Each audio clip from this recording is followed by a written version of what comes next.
to the legs, pushing up on the set. I'm feeling it. Feel the high that you get from the line.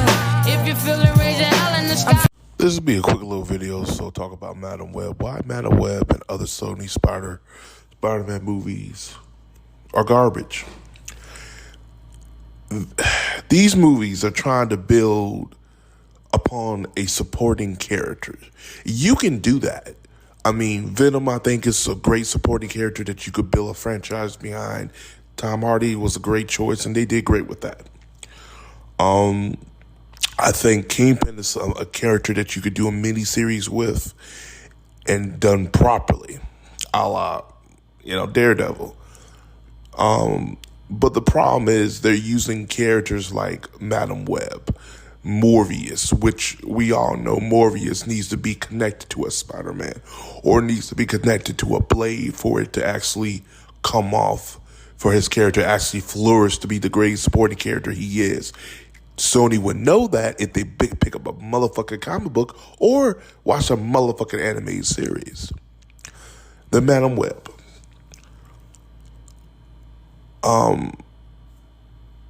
Madam Web is the definition of trash because you're using a character to promote your feminist agenda. It's a character that we all know in Spider-Man lore is one of the supportingest characters, if that makes any sense. She's not a vocal point in Spider-Man. Mary J has more vocal point than she does. Felicia Hardy has more vocal point than she does. Gwen Stacy has a vocal point than she does. You can make a film about those three characters and have it work out better than these. It's one of these things when you look at it from a fan's point of view and you say to yourself, how can you fuck this up? Don't do it. How can you do the right way? Don't. What Sony needs to do is go knock at the House of Mouse, pass by Bob Iger, pass by Lucasfilm, because you don't want to deal with those fools. Go talk to Kevin Feige. Feige talks to, more than likely he could make a deal. It tells him, look, we'll give you Tom Holland, Spider-Man. You can make the Spider-Man you want to do. You can do what you want to do with Spider-Man, that version of Spider-Man. But we want to make an Amazing Spider-Man 3, and we want to have Tobey Maguire and Andrew Garfield in that film to kind of piggyback off of No Way Home, which there was reports of they want to do another big No Way Home type of thing. I think that's a good idea, but I don't think Tom Holland needs that film. Tobey Maguire and Andrew Garfield I think they deserve that film. Definitely Andrew Garfield, because his story is unfinished. You say what you want about Spider-Man 3, the story kind of wrapped up the way it needed to wrap up. You can leave it there and we can go our happy days. But Andrew Garfield's story is unfinished, and you want to see what's been going on with Andrew Garfield since the death of Gwen, because you could tell it really hit him a lot more than anybody else, than what we thought. So we would like to see that come to fruition on the big screen. A lot of people don't understand. And the Sony producers don't care, but they need to look what people were talking about from No Way Home. The vocal point was Tobey Maguire, but the high point was Andrew Garfield, because they wanted Andrew Garfield to look defeated. You could tell this man went through everything. As Peter Parker went through a lot of shit.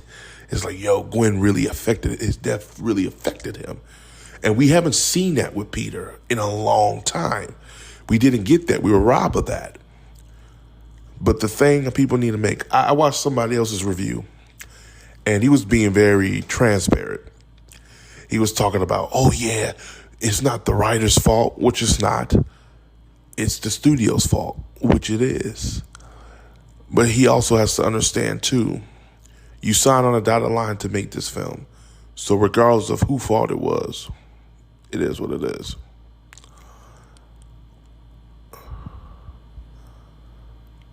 So, at the end of the day, and I'm going to say it like this, at the end of the day, to make a proper Spider-Man film, to make a proper film in general, is good writing, no agenda-driven, no political-driven.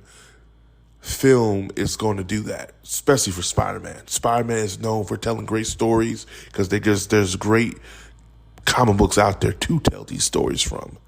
Go with that. If you want to make a spinoff, use the character that fits to this to a film format. Madaweb does not fit to a film format. Having an evil spider is not what's good for business.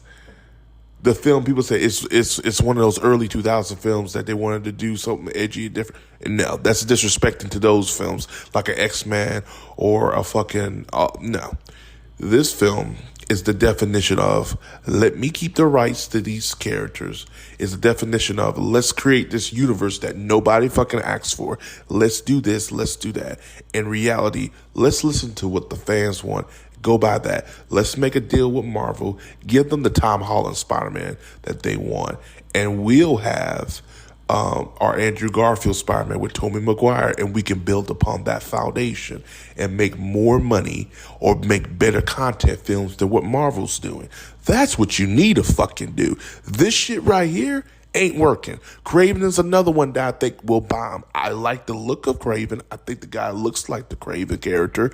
But one thing is one thing to look like it, but it's another thing to act like it. But the problem is Kraven is a character I don't need a film of. Again, he's better off with Spider-Man. It's like doing a Bane film. I don't want a Bane film. Bane is better with Batman. It just doesn't make sense. Don't understand. I just don't understand it. But anyway, I don't want to talk too much about this video. I'm just want to put my sense on it. Will I see Madaweb? Heavens no. But I want to give you guys my opinion and my take on this. But as always, like, subscribe, peace, have a Johnson day. I'll talk to you guys in the next video.